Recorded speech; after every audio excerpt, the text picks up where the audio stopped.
but you want it to look substantial. Reuse your old packing boxes to make it look financial. They'll never know.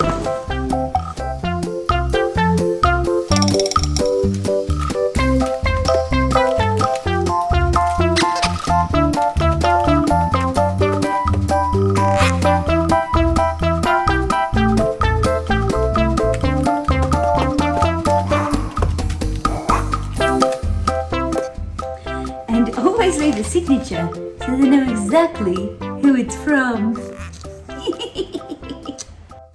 Turns out I'm not the only one feeling grinchy about Christmas. So is the weather. Yuck. Good morning.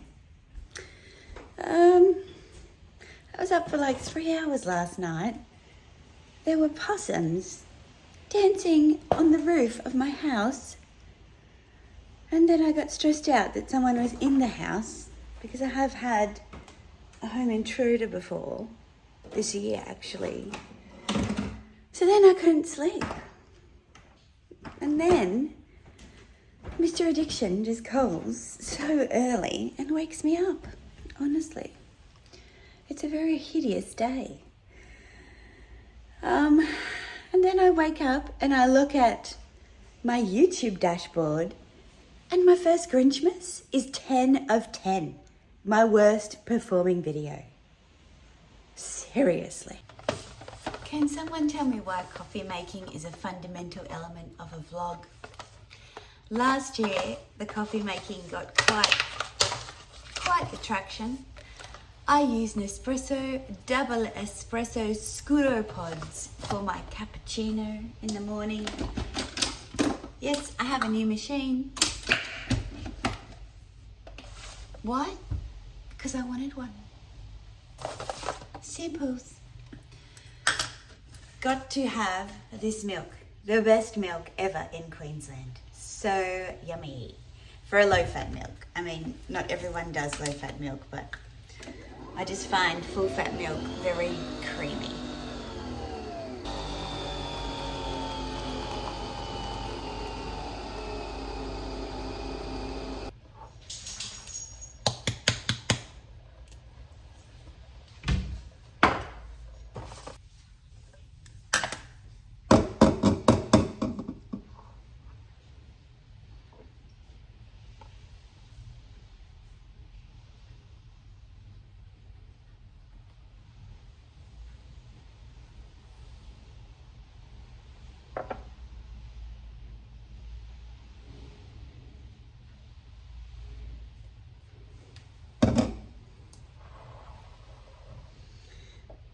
G for Grinchmas! Alright, so let's have a look at some of the comments on Grinchmas Day 1.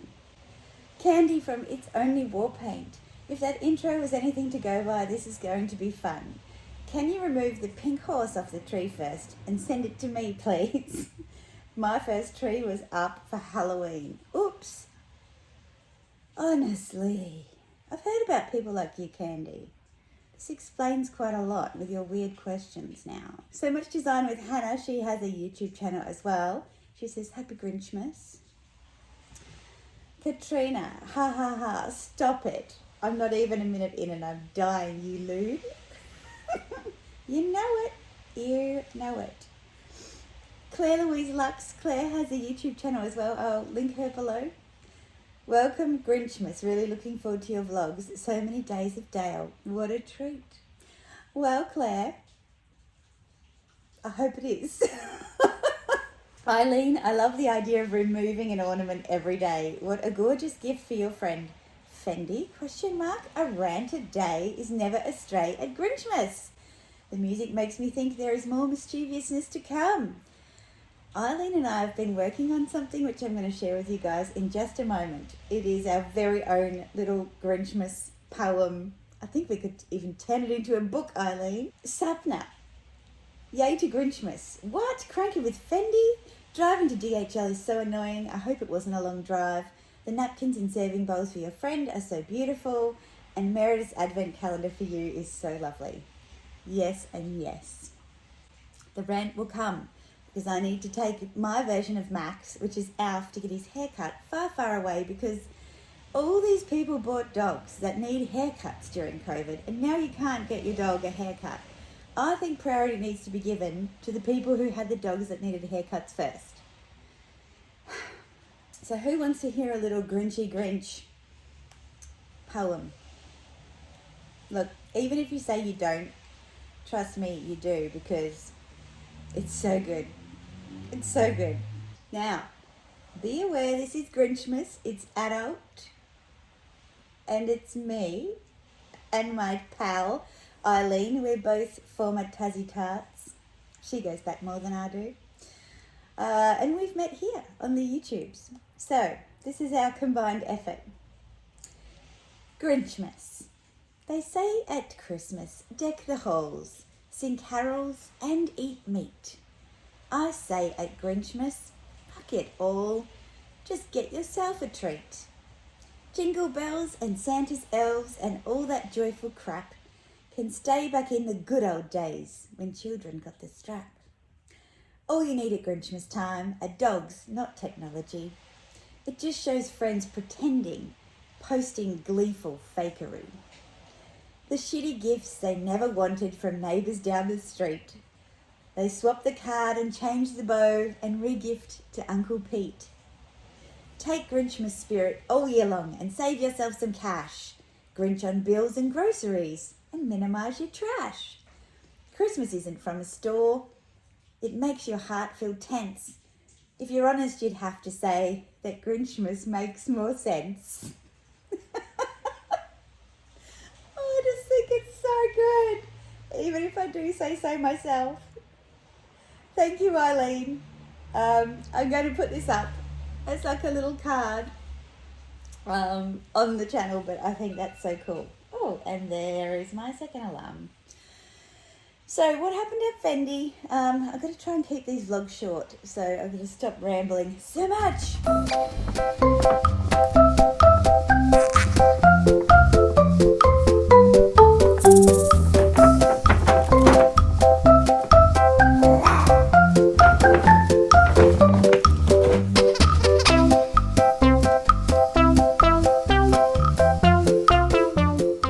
Fendi have been Grinchy with me.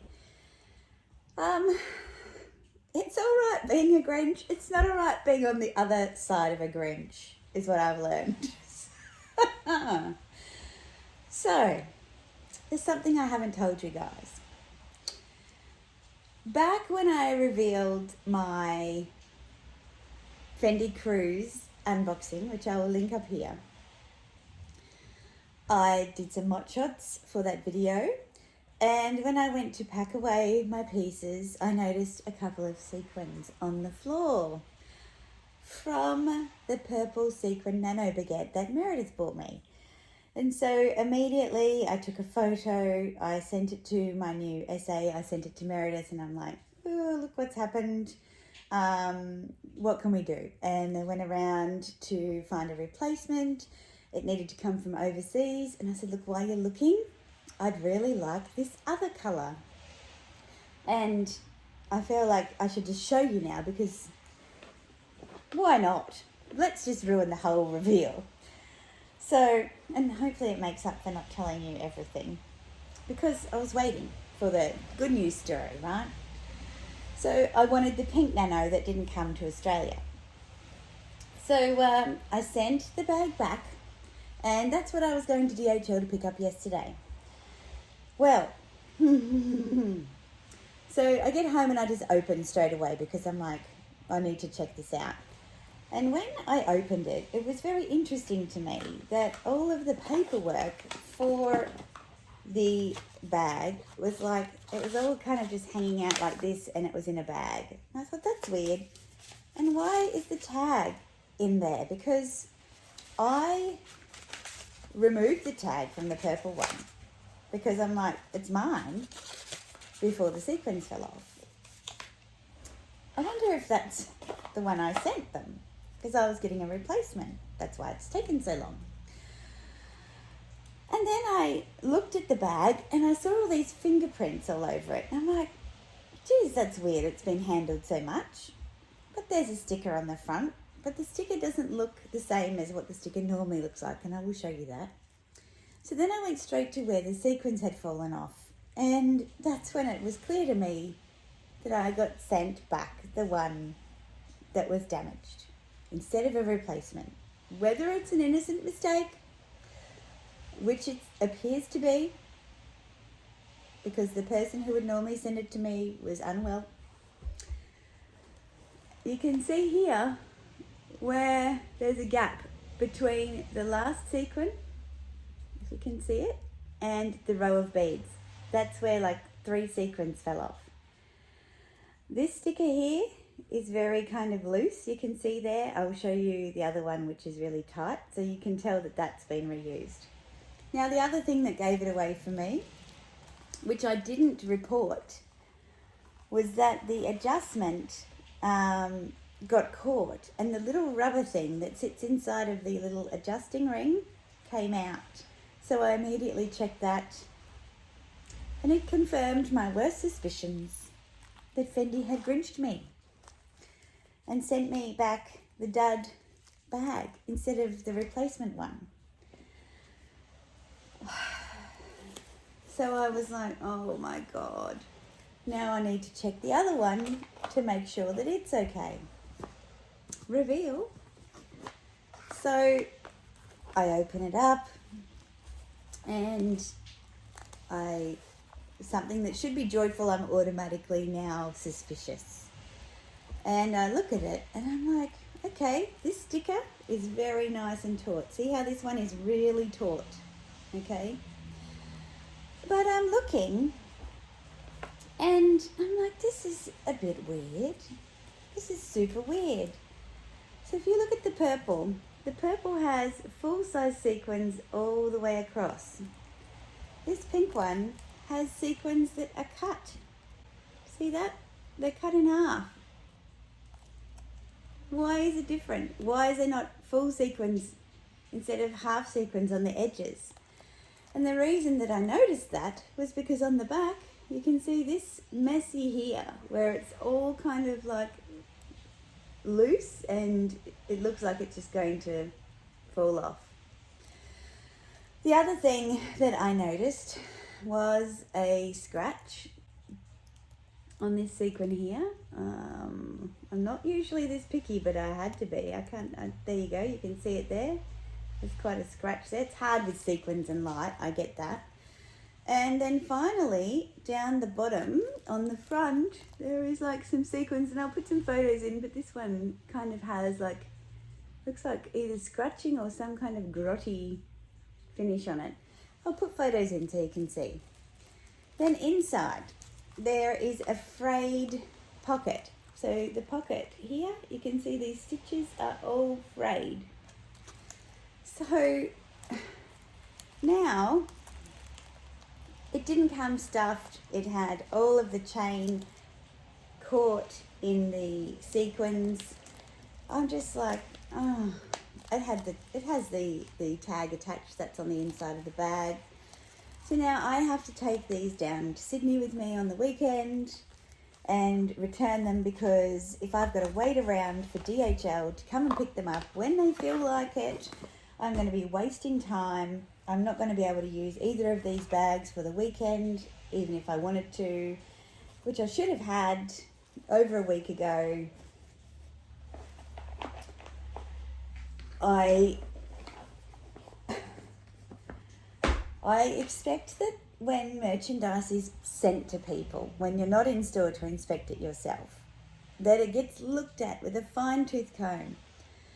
The same problem that we've had with this Balenciaga scandal, where so many people said yes for those images to be produced and distributed. So many people have passed these pieces and gone, yeah, she'll be right. And it's not okay. And I'm gobsmacked that with my relationship with Fendi Australia, where we know that I know Fendi, I'm not a newcomer. I'm not someone that you can pull the wool over my eyes. And even if you did, that would not be good enough. But I know what I'm looking for. And I'm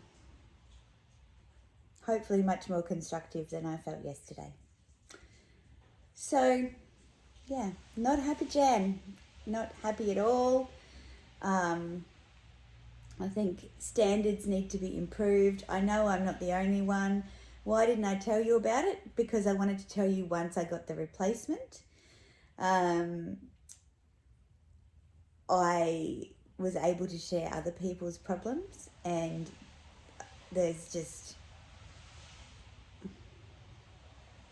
It makes me embarrassed as someone who loves the brand that kind of quality has been sent out. And who am I, sitting in my Grinch pajamas, having a coffee on a Thursday morning to speak? Well, of someone who spends a fair bit of money with a company that most of the time I adore. But yeah, the funny thing is that I'm going to a client appreciation dinner on Monday. I'm not feeling very appreciated. Hey guys, it's been a really busy morning and I've got a little bit of a headache, so I thought I might just sit down and have a cup of coffee and have some Vegemite toast, even though it's like nearly lunchtime. You know those days you just feel like something nourishing? It's a miserable day here. This is my second outfit of the day because I got my cardigan caught in the door of my car and I drove like for half an hour there and half an hour back with this little flap hanging out of my car that's all wet now. So then I realised that I didn't have any clean knickers to pack with me for Sydney, so I've just done an emergency load of washing. What have I been doing? I don't know. I thought I might cheer myself up with coffee, toast, and Meredith's advent calendar. So, I cannot believe that I started with Dior. Like, seriously. Brought to you by Living Lux with Meredith, my fabulous friend here on YouTube. I'll tag her in this video. I didn't tag her in the last one. This looks good. Oh my god, there's actually a really big one in here. Oh no. Seamless that. Something smells amazing. I don't know what it is.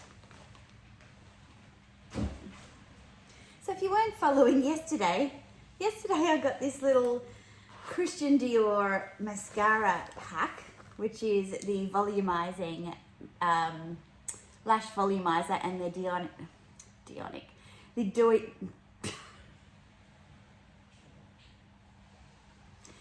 the Dior Iconic Overcurl Mascara, which are both great favourites of mine, and I haven't bought them for a little while.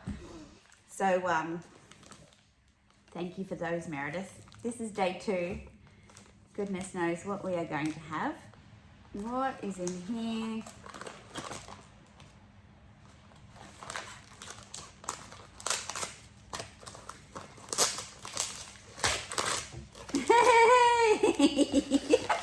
I needed some more of this. Bum Bum Cream. Thank you, Meredith. That is a really big one. Mine are all little sample sizes. You've been naughty, naughty, naughty. No wonder you're like in the fantasy club or whatever it is for Mecca. Oh my God. Oh, it's pronounced boom boom. This will make your heart go bum bum, not bum bum, boom boom, whatever. This moisturizer just soaks right into your skin. I love it. It's a winner for me. Thank you, thank you, thank you. Honestly, this woman, like, you're amazing. Thank you very much. Yes, so today I am going to wrap a present. I'm going to make with you some, I'm going to do my nachos, but I'm going to do them as a baked nachos. And then my friend's going to come pick me up, and then after her dog's vet appointment, and then we're going to her place for dinner and drinks. Okay, so for the nachos, we are going to use organic extra lean beef mince, or ground beef, as you Americans call it. a combination of celery salt, coriander seeds ground, hot chili, smoked paprika, Edwina, and cumin. We're going to double bean it. We're going to add red kidney beans to the meat mixture, and we're also going to use refried beans, trust me.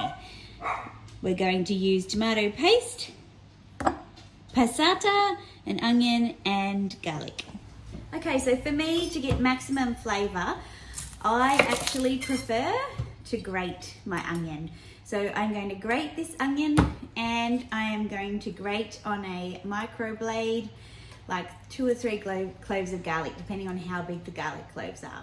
I always mix my spices in like a little condiment bowl, and I put the most of smoked paprika, so that is like kind of the most I'll put in, and that's probably like 3, God, that smells good, probably like 3 dessert spoons. The next most is ground cumin, and I'll probably put like 1.5 dessert spoons. Then we're going to add celery salt. This is our salt, so it's got to salt all of this meat plus the beans as well, so you need a good bit of salt in there, big pinch, probably a teaspoon of salt. Coriander, I love it, so I'm going to put probably 2 teaspoons in, so that one's empty. And I'll just open this one up.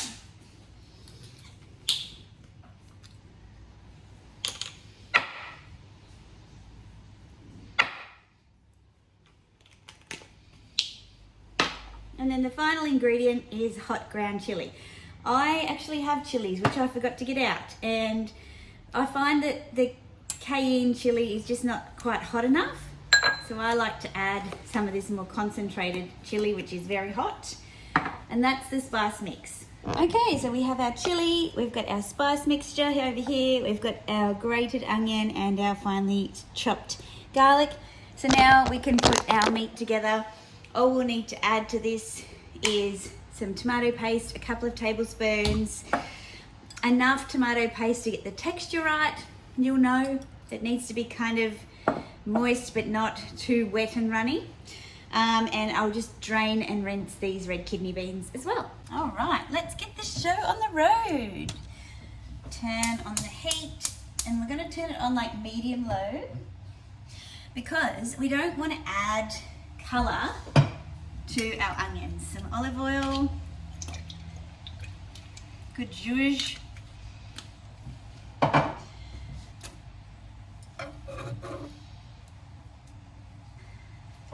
Now you notice there's no sizzle on this onion. It's going into a cold pan that's going to warm up slowly.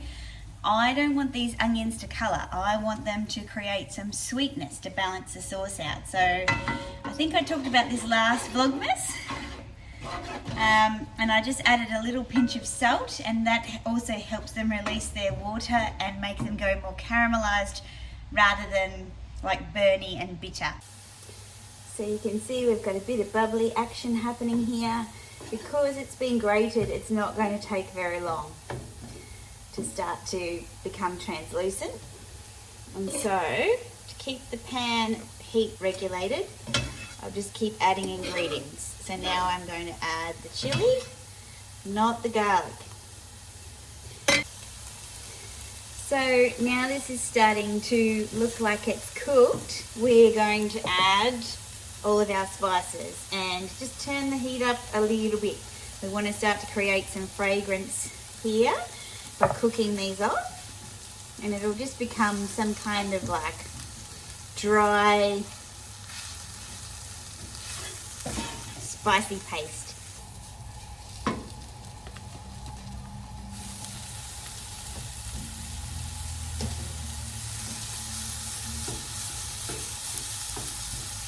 And this process is really, really quick.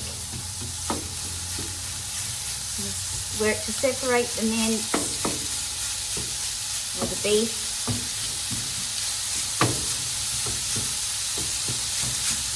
And then you work really quickly to start to integrate it with the spice mixture. This is when we put the garlic in, so we can add flavour without burning the garlic. And the meat has taken a bit of heat out of that pan. Now this is really good meat. As you can see, there's no real fat coming out of it, which it said there shouldn't be, but a lot of the time if you buy cheaper meat, this will be swimming in fat and liquid, and I don't like that, so I'd prefer to pay more and get better quality. But if you don't want to do that, then you can always just drain the meat off to remove the fat and then re-add it to the pan. It's a bit dangerous. We're going to add our tomato paste, just a couple of tablespoons. Oh wow, it didn't splash all over me. Normally it does. And again, we're using this as seasoning, so we're just going to work it into the meat. And then next you add your passata, or your ground tomatoes. I'm probably going to put about half of this small jar in. This one's only 400 grams. Normally they're about double that. It's not, I forgot the beans. Mr. Addiction would be happy. So add in your drained kidney beans, or any beans that you want to put in. But you'll soon see the magic of television when the meat and the beans become integrated and you can't tell the difference. Good way to get veggies in. I put a lot of vegetables in the toppers for this, like tomatoes and jalapeno and coriander, avocado. But yeah, if you want to just up the veggies and stretch the meat, put the beans in.